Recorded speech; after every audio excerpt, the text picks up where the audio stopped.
what would make this conversation a win would be us having to talk about some of the key points of transition, me talking about some of the things that were important to me during my transition, knowing that that may connect with some other military personnel who are also transitioning. Everyone's transition is different, but I'm sure there may be some things that I experience that other individuals may connect with.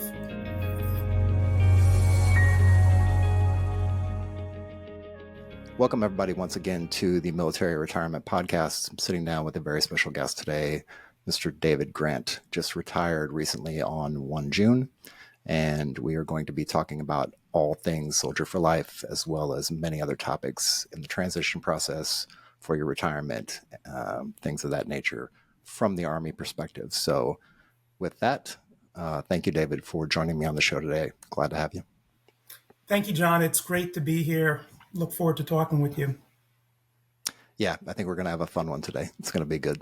So let me start off by asking, I'm going to kind of backtrack and create this historical timeline for us, but can you tell us like the time and place where and when you decided to join the military, and what was like the trigger that that then allowed you to raise your right hand and take the oath?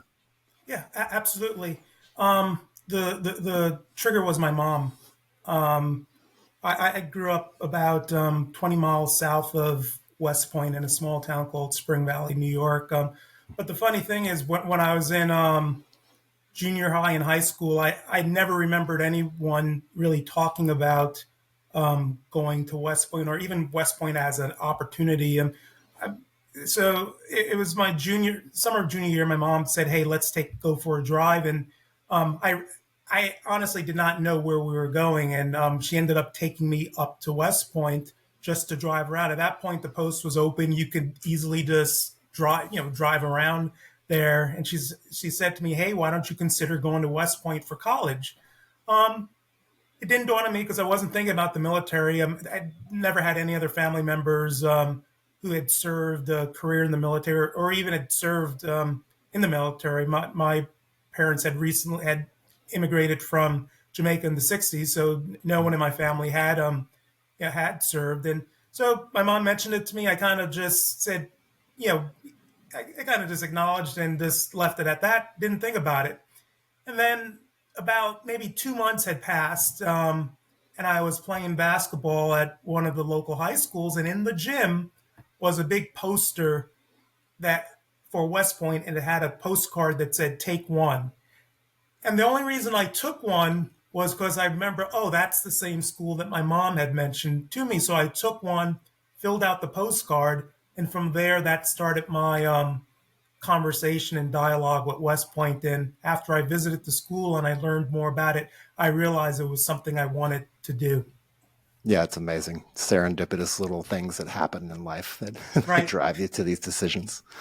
Right. So when you were first getting in, what were your expectations of the military, being that you didn't come from like a military background, you didn't have family members who were in the military previously? What were kind of your expectations? And then what was the reality once you started to get 1 year, 2 years, 5 years into your career?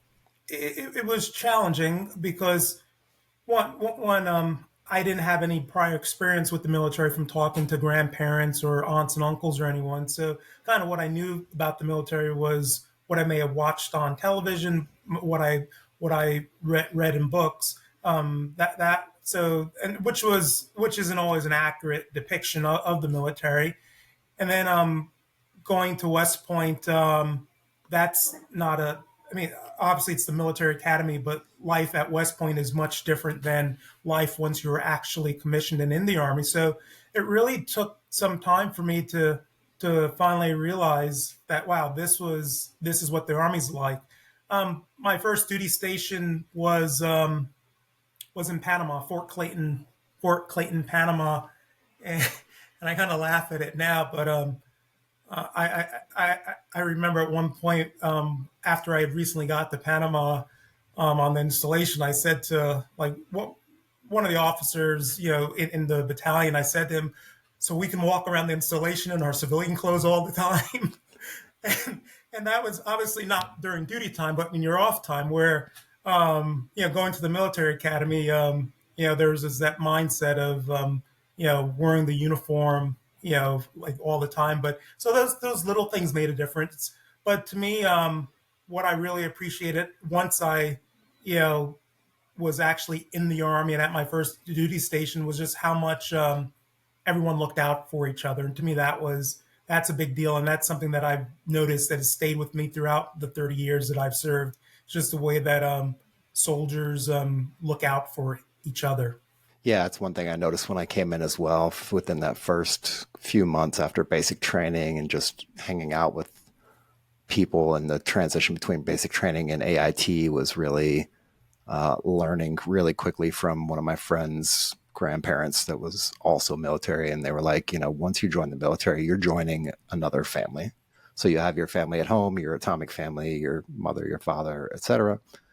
And then you join this other kind of family, which is like this extension of your regular family. And it's the same as, you're going to have the brothers and sisters that you fight with. You're going to have the aunts and uncles that cause ruckuses at the barbecues and things like that. But just understand that they're there, and they understand because they're going through the same kind of things that you're going through, and you can actually count on them really a whole lot if you have nobody else to count on. So Right, right. That's so true. And even now, as a veteran, the family is because it's not just the soldiers that were serving that were part of the family. It's the whole veteran community too. So absolutely.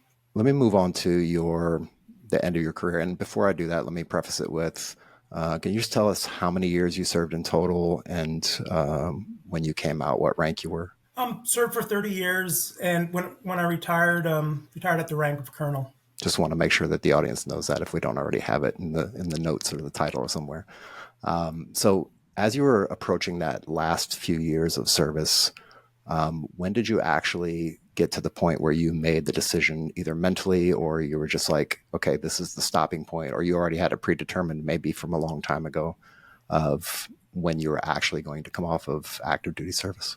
Well, I didn't have a predetermined, but I knew. I knew this was time for a couple of reasons. 30 years, what was the max time, but also based on time in service and rank. But also, I knew it was time also because after 30 years, I did want to start something, try something new. And I also wanted to ensure that I have had stability for my wife and son. My son, he's special needs on the Mhm. autism spectrum. So to me, it's important to try to maintain stability. So for me, I knew it was time for those reasons also.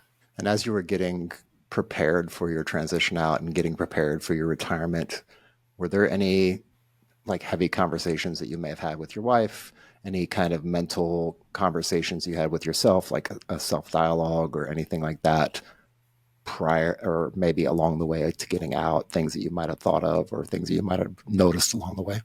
A lot of it was the planning. Those were the heaviest thoughts and conversations. But because we knew, because my wife and I knew that we wanted to stay in our same location, that kind of that actually made the transition a bit easier because a lot of times for transitioning military personnel, the location, determining where they want to go is sometimes the biggest issue. But my wife and I knew we wanted to stay right here, at least for now. Um, Other kind of heavy conversations where we discussed, with my wife now, would this be an opportunity for her to kind of work full time if she wanted to do that? And then I would be more available, for things around the house and for our son. So those were some of the heavier conversations because obviously throughout the 30 years, family, my wife, and son, they've been a big support. And I wanted to make sure that now that it was retirement time, that I made it very clear that I want to give my wife an opportunity to do the things that she might not have been able to do, while I was on active duty. It's awesome that you already had it like kind of predetermined that you were going to stay within the area, and I'm sure for medical reasons, for personal reasons, for commute, for things like that. But yeah, we definitely have a lot of soldiers and military members out there in the audience who kind of struggle with that, kind of trying to figure it out. Not only that, but also the VA benefits, if you get any tax breaks in that particular state where you're considering moving to, like a lot of these different questions that come up. Any thoughts or any Well, ideas on that? well, you pretty much hit the nail on the head where um, that's a big part of the calculus when military personnel transition. They look at, do I want to go someplace where it's tax free essentially, and that's not necessarily the right answer to go someplace just because you're not going to pay the state income tax. That may just be one part of the equation. That's something to consider. Do you want to be near military installations? Obviously, I'm in Northern Virginia, so there's a very strong military community here. So that part of the equation worked for us. So, but for a lot of people, do you want to be near family? Unfortunately, I'm not near any of my, like my sisters or my parents. We're all in different states, but that's also a big part of it too. It's also an opportunity where you could potentially move to be closer to family. So it's just a lot of things. It's a lot of things to consider. And for my wife and I, we realized staying here in Virginia would work out best for us, especially since we've had some roots here. And also what you mentioned about the medical care and the services that we had. So this is definitely going to be home for now. And as far as adjusting, I know you've just recently retired, so we're about what, 5 days in, 6 days Yeah, in. about 5 days Uh, in. I would love to actually circle back with you maybe in a month or two if you wanted to ever stop by and come on the live show on a Sunday or something like that, and just give us a quick update of what you've experienced from now until that point in time. It's always interesting to hear about the first 2 weeks, the first 6 months, the first year even of transition and retirement. It's different again for every single person. But depending on how you set it up beforehand and how you structure things as you're coming out and taking care of things.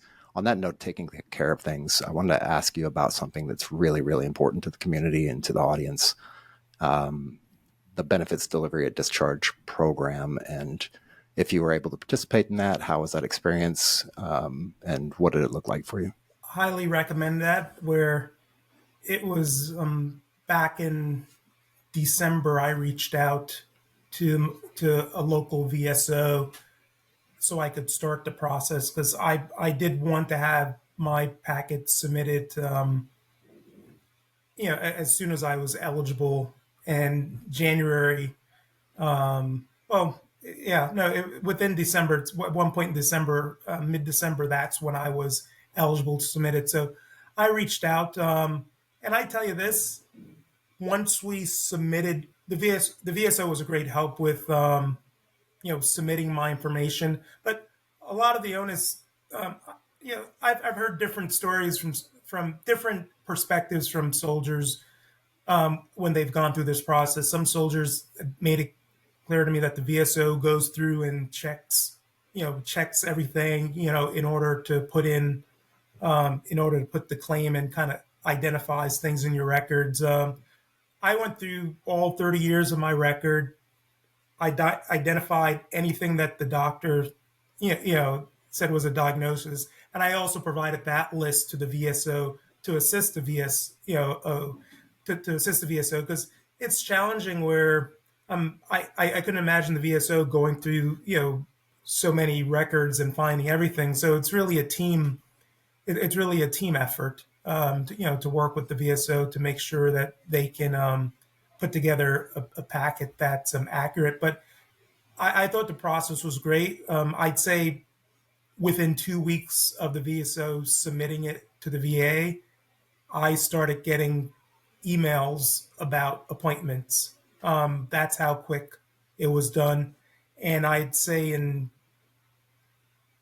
February, March at the latest, all my appointments were complete. But majority were done within February. But the that company that does the appointments, they are they're on the ball when it comes to making sure that you acknowledge that you're aware of the appointment. So I just would really emphasize start the process during that BDD window as opposed to waiting until after you get out. Because once you get out, I spoke to one soldier the other day where it's been almost a year since they've gotten out and they're still working their claim process. Yeah, we try to hammer it home like every single time we get on camera and talk about it or get on the audio and talk about it is the how critical it is for the BDD process. And then if you happen to miss that window, like for me personally, it was during COVID time still, and it was really hard to get information back and forth, and it was really hard to get like in-person time with the VSO on the base. Was your VSO on base, or did you go to a third-party VSO off the base? The VSO was actually off the base, but it's through the state of Virginia. They have Mm-hmm. VSOs in different communities, so it worked out well.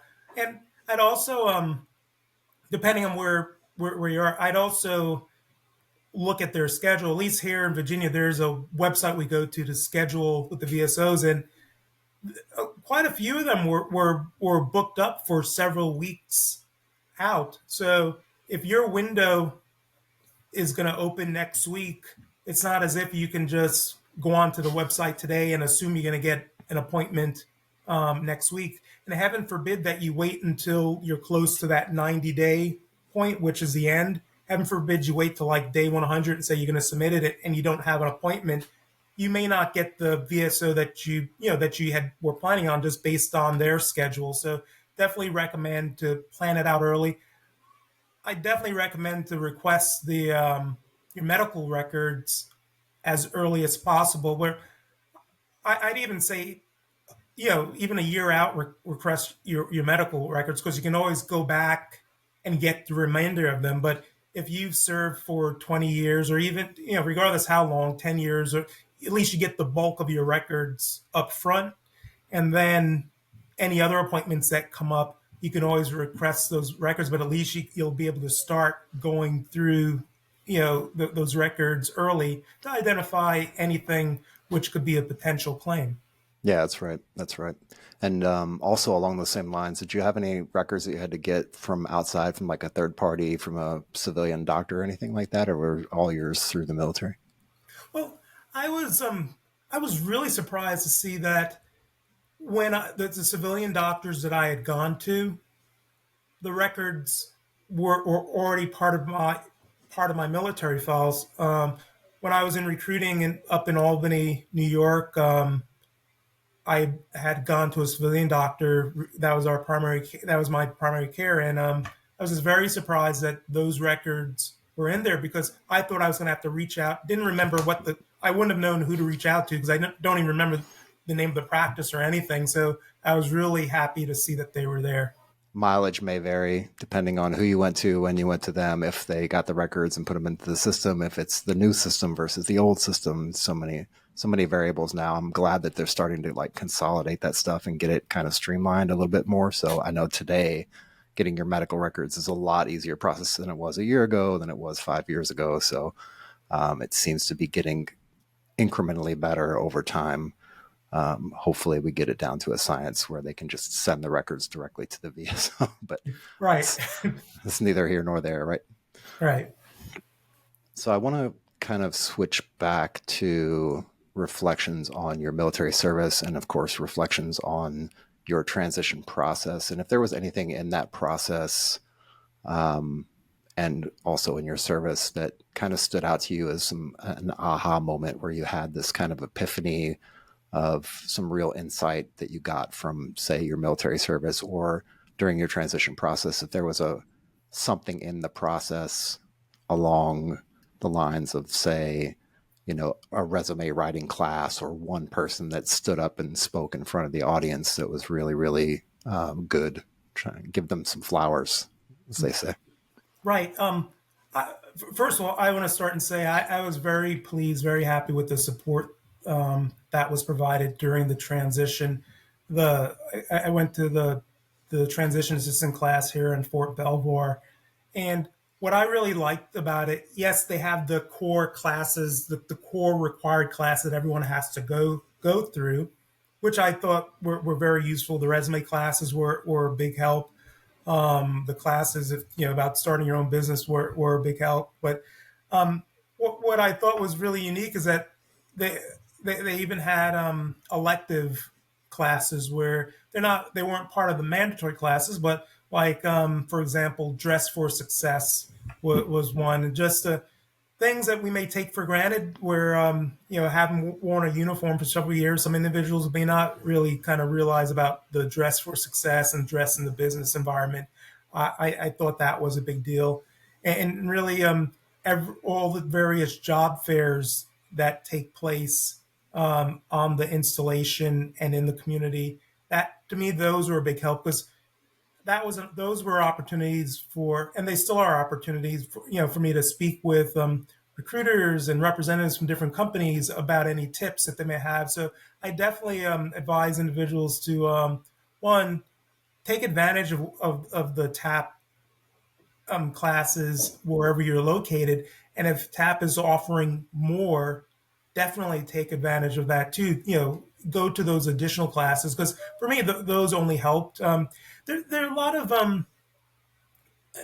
there was a lot of support, and that's one thing I think is great about the military community, is just the overwhelming support that's out there for us, to support soldiers and family members as they transition out, the nonprofits that are out there, and even after we transition, the amount of support that's there. So to me, those are the big deals. One thing one thing I thought was interesting is one thing that I thought was important, just the signing up for the health insurance, or ensuring that, because obviously when you retire, the TRICARE, you have to, it's not going to continue. You have to sign up for what health insurance you want afterwards. And I just thought it was interesting. The reason I knew that is because on LinkedIn, and just because of my previous job, I knew that was something that has to be done, that you got to sign up, and believe the window is 90 days that you have to, to do that. And then you have to wait for open season. But during like the out processing and the transition, I don't remember, there was no one that said that, hey, make sure you sign up for your health care. And I just thought that was interesting, because if I didn't know that, I wouldn't have done it. But because I'm kind of in the community where we talk about that, that's how I knew, where I was, yeah, I out processed, and there was nowhere during the out processing did anyone ask that specific question. But that's a big deal. Yeah, that is a big deal. Especially if you have a family, even if you're an individual, but especially if you have a family and you're counting on that health care and all. So yeah, definitely something I would remind individuals to do. Yeah, and so two things I want to ask, well, to clarify for the audience and for myself, because I made the faux pas in our initial talkings, and then over the course leading up to this. But for the Army specifically, because again, I don't know how all the services work. I'm slowly learning how they work and the different processes they have. But the TAP is a DoD kind of mandated thing for all the services across the board, as far as I understand it. But your position was, as I misspoke and misread, was with Soldier for Life, and I tagged you as being Soldier for Life TAP. So maybe we could talk about like the differences between the two, the contrasting, some of the things that maybe overlap, and then I'll get to the additional question after that. Absolutely. Right. The office where I served as director for 2 years is called Soldier for Life. The Army's TAP program used to be called Soldier for Life TAP. So you had one office called Soldier for Life TAP and another office called Soldier for Life. So two separate offices under two separate and distinct chains of command. Where the Soldier for Life office, the office I was director for, we focused on essentially spreading the Army message and advocating for soldiers, veterans, military families throughout the country, in the areas of employment, education, and health and wellness. So we talked about different initiatives. We tried to raise awareness about different initiatives.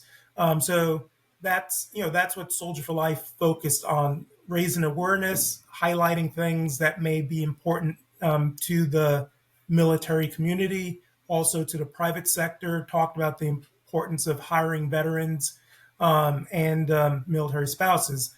However, the Soldier for Life TAP office, that program is separate, and they're actually called Army TAP now, not Soldier for Life TAP, but the Army TAP program, they're responsible for actual executing the TAP program that soldiers go through at the various installations around the Army. So two separate offices.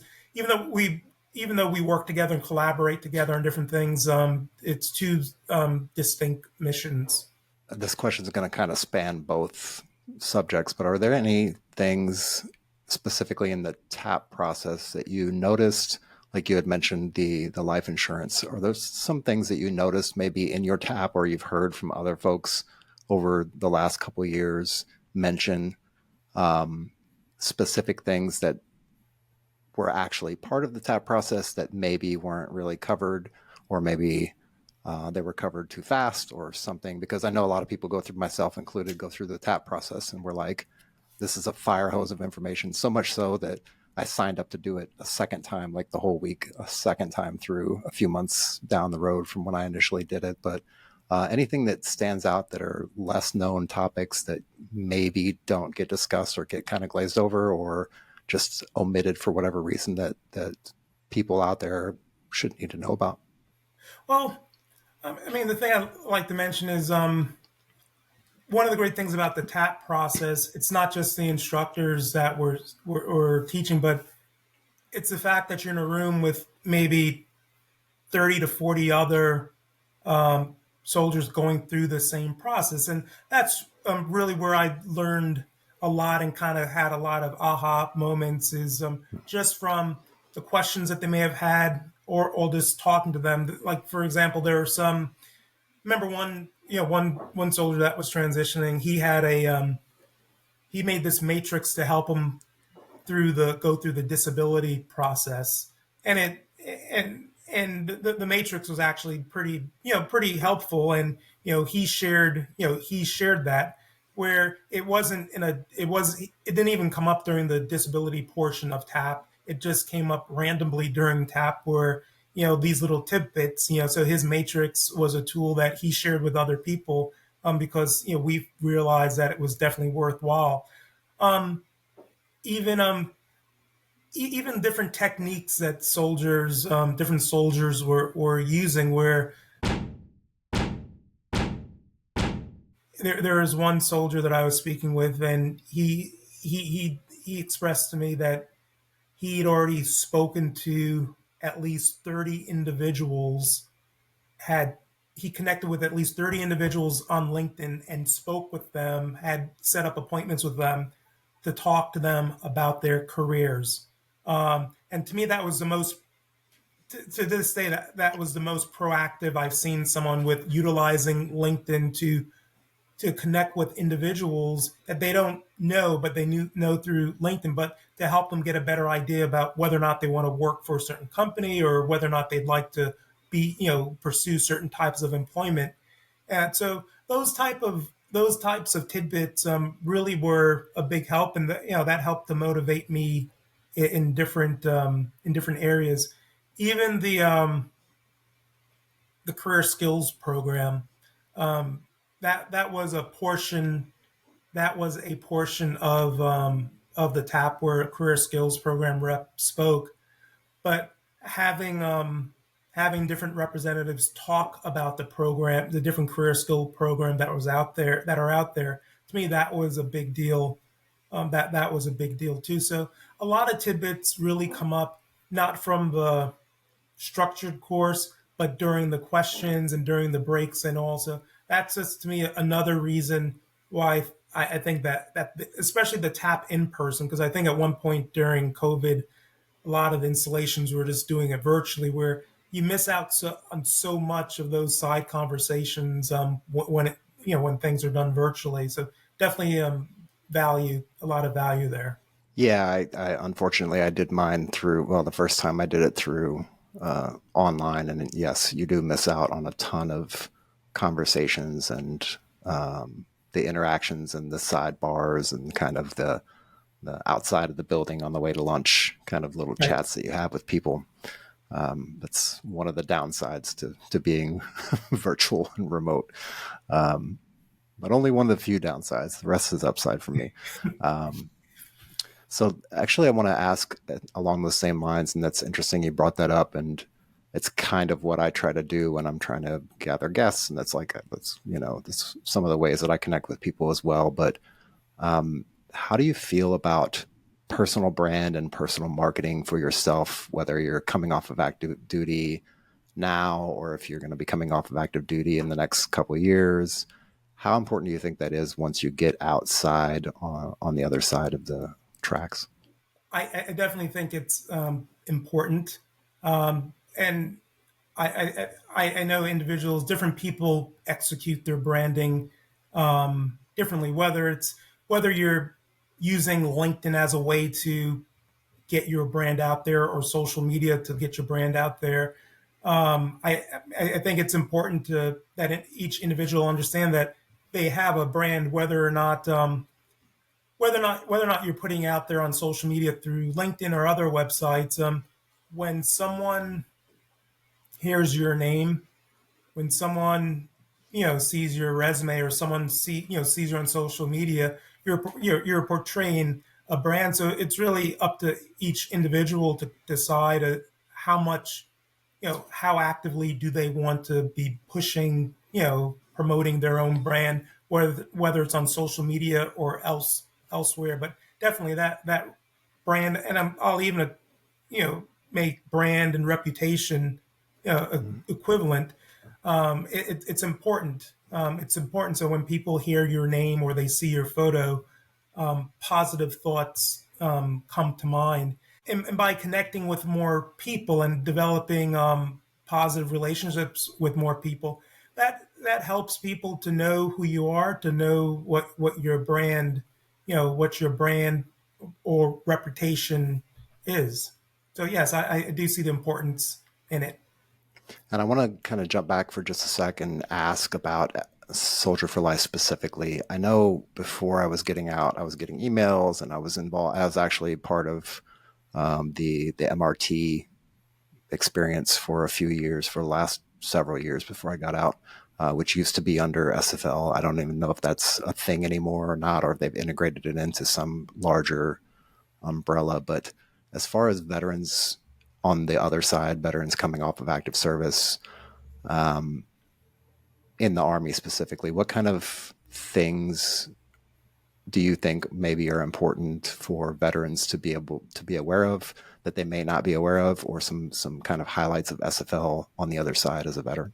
I mean, one thing I'd really like to emphasize is for the veterans getting out, really for soldiers, is ensuring that we as soldiers, we're taking steps from day one when we join the Army, so we're financially ready to transition from the Army at a steady pace. Where what I mean is this: soldiers who are financially ready, soldiers and families who have saved and invested over time, so they have that cushion to help them during the transition. Where I think there's some value in taking your time, and at least for me, there's value in taking this time, one, to um, connect even more with my family, do things that I'm able to do now with my family that I couldn't do when I was on active duty.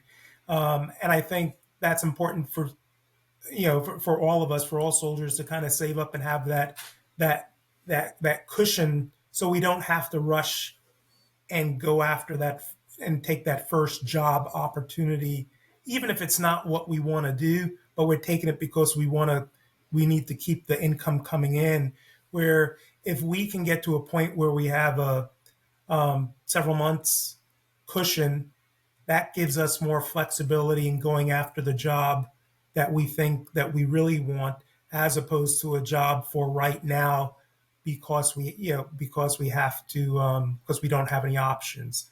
Um, I, I I can't emphasize how important that is because um, I know I've heard stats thrown around saying that most veterans leave their first job within the first year, and much earlier than that, but within the first year they're switching jobs. And the truth is, I had a great conversation with one recruiter several months ago, and she made it clear to me that she said, "Hey, David, there's no harm in taking a job, and then if it's not for you, move on to something else." Um, and it takes time to kind of figure out what you want to do.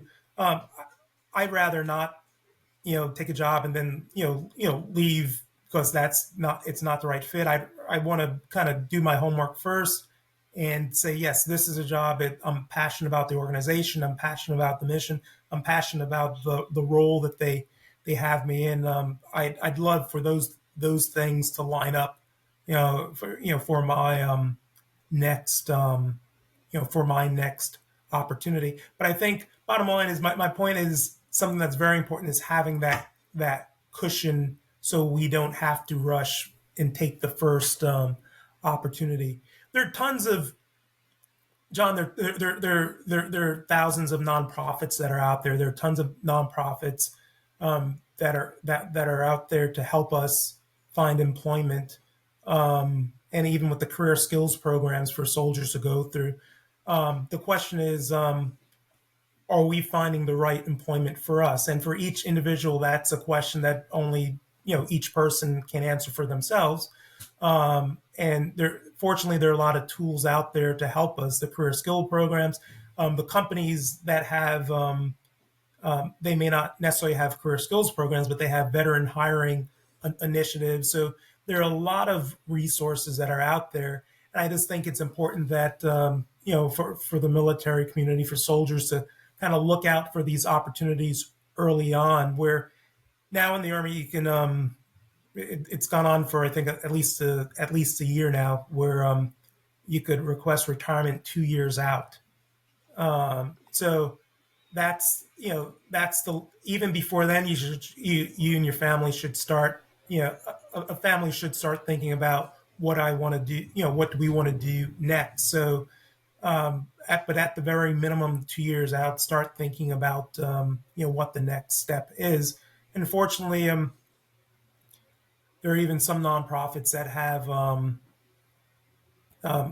I'll use the word personality tests, to help guide soldiers into what may be a good fit for them after. So definitely, there's tons of resources. It's just a matter of starting early, so you can take advantage of what you think is what you think is appropriate. Yeah, it's excellent advice. It's kind of a reoccurring theme that we just keep hitting over and over and over. And I don't mind hitting it over and over because sometimes you have to hear it 75 times before your brain actually like registers it. And you're like, oh, okay, now I understand. I got it. I wanted to ask you, as being in the director position with SFL, if you interface with any other services that had similar programs to SFL, within the Marines or within the Navy or anything that you may have come across in your time there? Yes, the two services that I did interface with were the Marines. They have a program called Marine for Life. A little bit set up a bit differently than how Soldier for Life is set up. Or Marine for Life, they have reservists throughout the country in order to support the Marine for Life mission. We've collaborated from time to time with Marine for Life, so they have people out in the community around the country. Where Soldier for Life, the entire Soldier for Life team stationed in Virginia, and then they travel via TDY around the country. With the Navy, I had met with the Navy a couple of times simply to talk to them about the Soldier for Life directorate, what our office does. They didn't at the time. They did not have a program, but they were thinking of developing a program. I'm not sure how that's transpired, but that's essentially was the interaction that I had with them, telling them about the Soldier for Life program. Yeah, I know the Navy and it kind of covers the Navy and the Marines at the same time. And again, I don't know exactly what they do. They provide a whole lot of services, and they also facilitate the kind of transition assistance program as well within the Navy and Marines. I think in the Marines it's called TRS, but the Navy definitely has like fleet and family kind of. It's kind of like our version of ACS building, or if it's still even called the ACS, where you can go and get assistance for your family if you need to get, ID cards and all that kind of stuff needs to get taken care of, so that you can continue to thrive on the base or the station wherever you're at. So they have all these kind of lending closets and all that stuff. So yeah, that's excellent. Thank you. I'm torn, and I think I want to save this question for last, so I'll save it for last. So let me kind of switch gears into a strange esoteric question that I like to ask, but I feel like it's really relevant and it brings up a lot of good information. If you had the opportunity to go back and sit and have a chat with your 16-year-old self, not necessarily to go back and give advice or anything like that, but meet up with your 16-year-old self. And I don't know what time frame it was when you actually drove with your mom to the military academy there. So it may have been around the same time frame, but if you had the opportunity and you had, let's say, 20 minutes, 30 minutes, where would you meet yourself, and what would that conversation kind of look like? Oh wow, wow! That really is a deep that is a deep question. Where would I meet myself? Since it was 16-year-old me, I'll say I would have met myself at what was known as Pepe's Pizzeria in in Spring Valley, New York. It's no longer there, but I would have a talk with myself there to highlight some of the key points, and I would highlight the importance of relationships, because I think that's critical. And we may not, or we may lose. It's not that we may not realize that while we're young. I think we do realize that when we're young, but I think we may probably lose sight of it while we get older. As we get older, I'd highlight the importance of relationships and the connections that we make, especially emphasizing the importance of not only the friendships that you have, but also also emphasize the importance of that the people that you hang around with, the people that you associate with, has a big role in how well you're going to do in life. That's something that I truly believe. If you surround yourself with people who are good people, who are smart people, that's going to definitely play a role in how you how you do in life. I would also emphasize. I'd also talk to my younger self once again about just the service, you know, the importance of serving others, whether it's in the military or whether it's in some other aspect as a teacher, as a doctor. Because to me, that's important. Where I chose to do it through the military route, and who knows what route I'll take now that I'm out of the army. But that's something I would definitely highlight: importance of relationships and service. Let me go ahead and ask this question real quick. I know we've covered a bunch of stuff so far, and we still have a little bit more to go because I want to definitely talk to you about some things that you're doing now that you're on the other side of the fence, that you're a veteran and you've just recently retired. If you had the opportunity, and I'm sure you probably already have, and also as kind of a side question, but I'll get to that in a minute. If you had the opportunity to sit down with a group of military members of all ranks, all ages, all different years of service, getting out at a TAP briefing, and they gave you 20 minutes or so, let's just call it a TED Talk time frame. what would you say to that group of individuals, and like what would be the thesis for that talk? The key thing I would emphasize to them and let them know is the sky's the limit for them. And I've said this several times before to every veteran. I would let them know that the sky's the limit for several reasons. One reason is because of everything they learned and experienced while they were serving, all the skills or the professional skills, all the soft skills, all the technical skills that they learned. But just as importantly, the sky's the limit because I've seen firsthand, I've seen firsthand how companies specifically want to hire veterans, how they specifically want to give veterans an opportunity because they know that in the Army, we talk about the Army values: loyalty, duty, respect, selfless service, honor, integrity, personal courage. They know that's what soldiers, what veterans bring to the table. So having having tons of opportunity, I'm positive about that. But I'd also remind them that that they still need to take steps to make sure that they're meeting, the requirements for any opportunities that are out there. Take advantage of well, tuition assistance may at that point it may be too late. But I'd say that also just take advantage of tuition assistance early on. But even the credentialing assistance, where getting a PMP credential may be something that may get them over the edge with certain jobs, if that's a specific requirement, if a company lists that as a requirement. But even just having the PMP is going to help you no matter what you do down the road.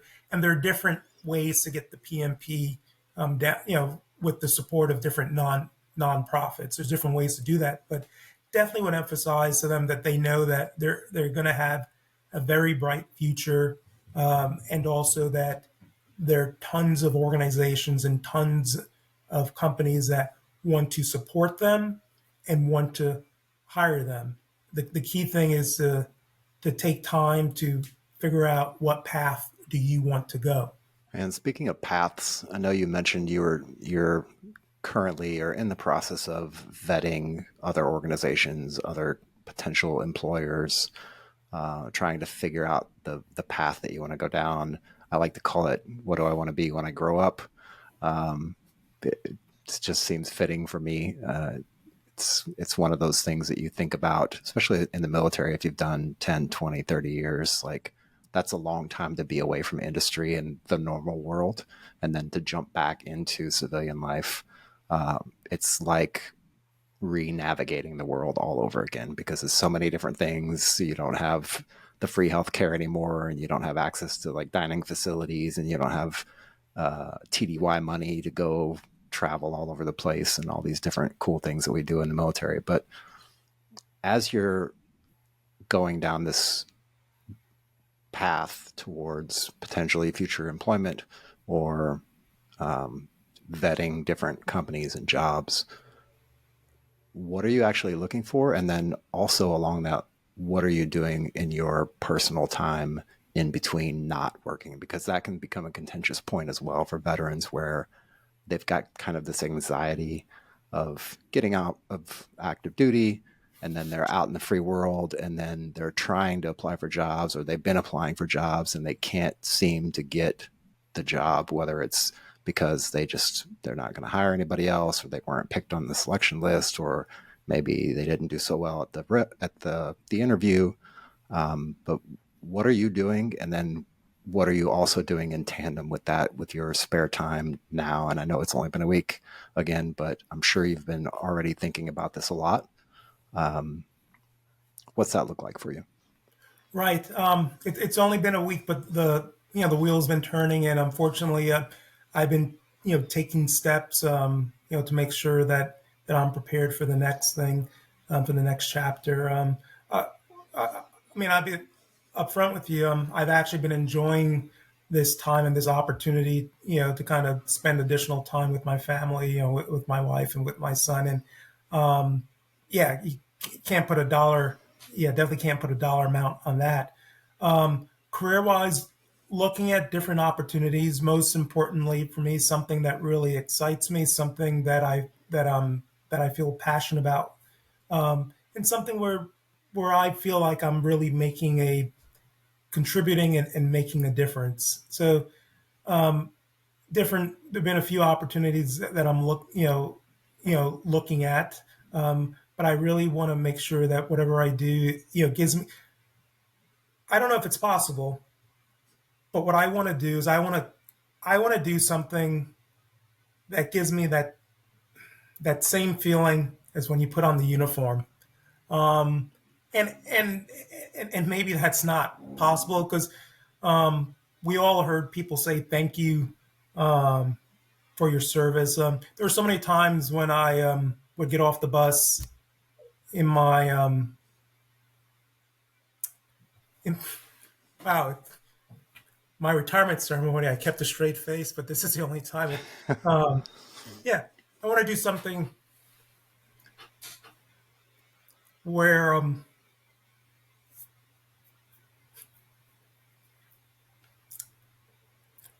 where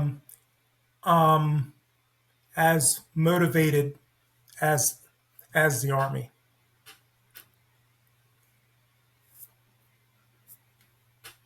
Yeah, thank you for being candid with me. And again, take all the time you need. I'm here.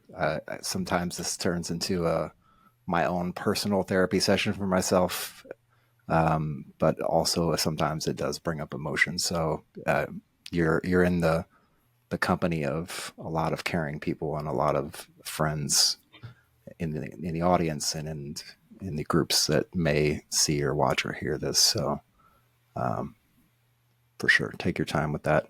I did want to allude kind of to this endeavor that you've embarked on, writing a book. And for a lot of people, including myself, that's a big endeavor. It's a big kind of step. It's not one of those things where you can just go on ChatGPT and tell it to do all the things and spit out a book for you and then create a cover and push it out into the world and have it do wonderful things. That's just not the way book publishing works at all. But I want to kind of get your take on that, where that kind of spark came from. What project have you actually put together? And what's kind of the purpose behind it, and what's it doing for you personally? Yeah, really excited about recently releasing my second book. It's called "What Are We Going to Do with Tyrone Jr." This is actually the book right here, and I even kept the military theme for it too. But it's a beautiful story about family, friendship, and it focuses about a couple raising their child who has autism, their adult child who has autism. Some of it's obviously some of it's obviously inspired from some of my thoughts and experiences, but it's a fiction.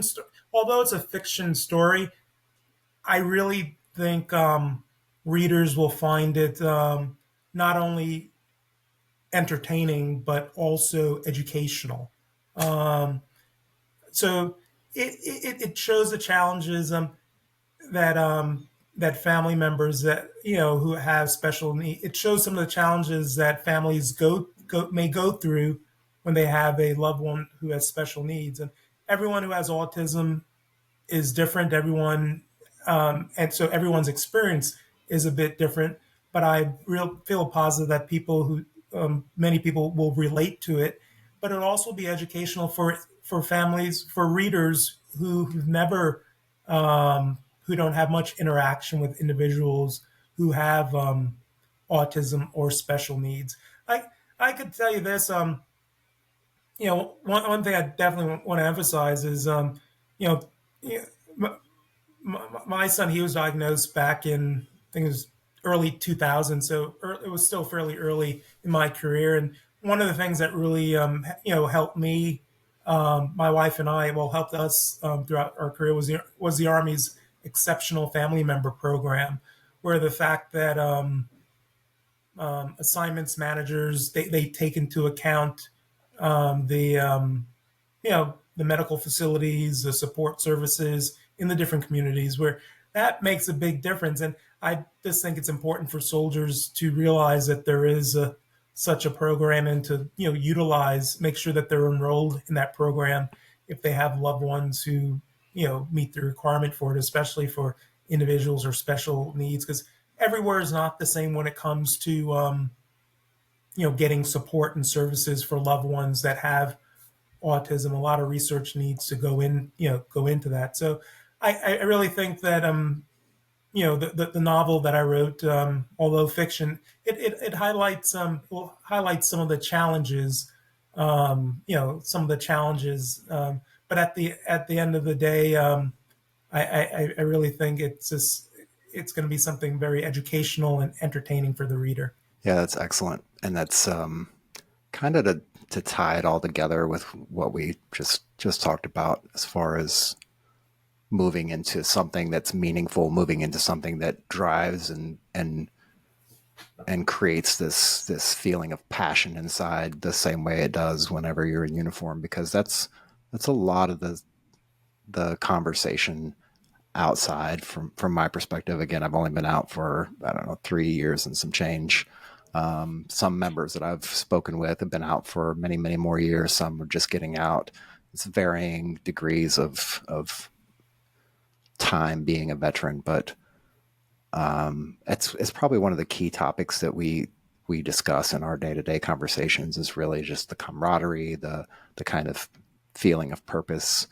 I don't want to discourage anybody out there and tell you that you're not going to find it in the workplace.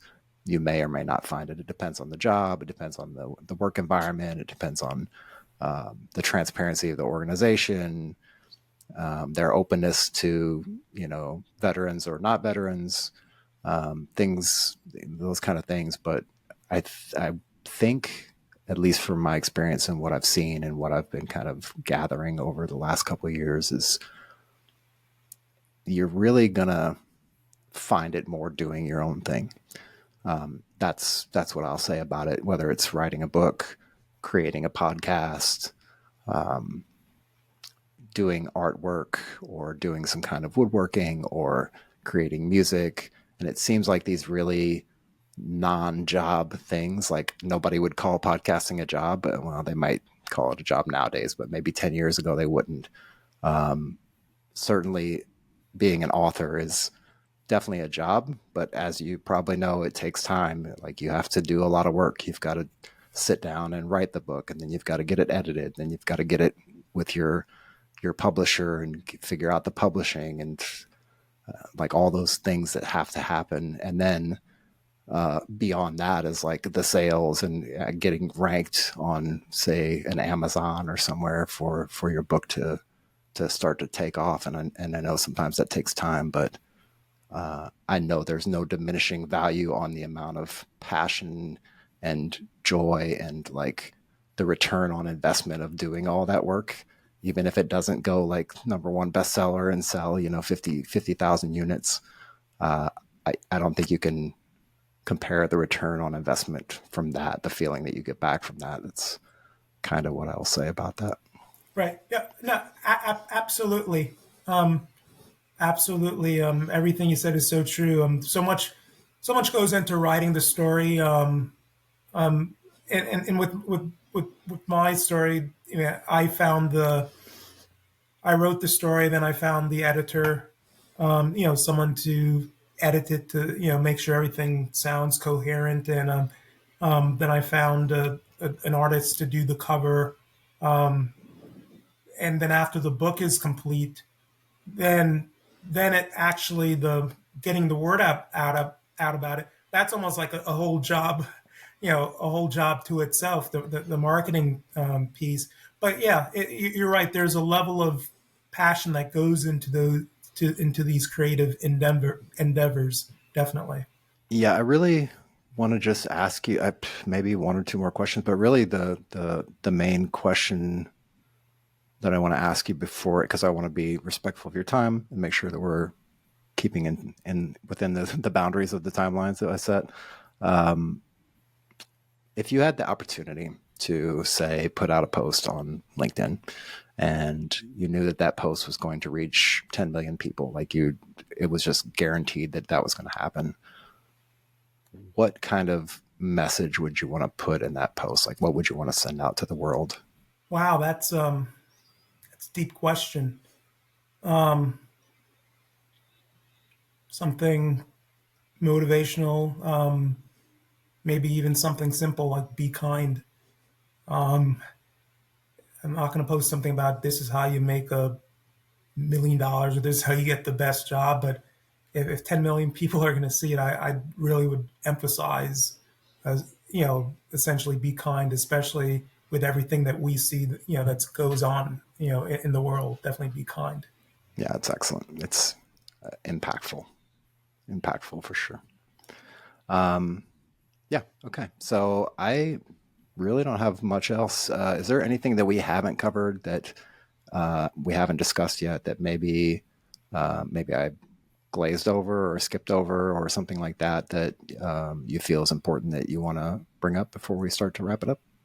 Um, no, man, I really think you hit a lot of the key points, and I would just say for anyone who's serving, just enjoy the time while while you're serving. Take advantage of the opportunities while you continue to contribute and accomplish the mission, and always keep in your back pocket or back in your mind, jot down notes about things that will help you for the transition. Because for some individuals, it may serve for 4 years, some may serve for 14 years, some for 24. Who knows how long? But even if you only serve for 1 or 2 terms, you're still going to transition. So it's just always important to start, being aware of the key points that that will be helpful for when you start the next chapter. That sounds great.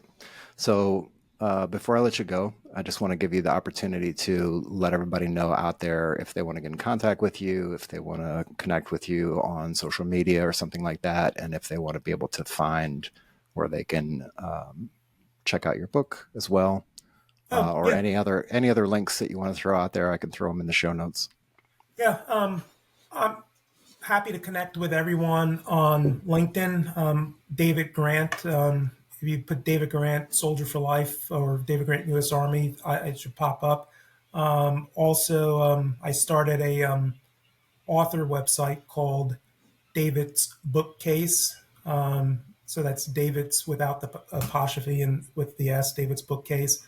Anyone who is interested in reading my my novel, you can actually, if you're an Amazon Kindle Unlimited member, you can actually read it for free on Amazon if you have a Kindle and you subscribe to the Kindle Unlimited program. Otherwise, it's available as an ebook and paperback on Amazon at this time. Awesome. Excellent. Excellent.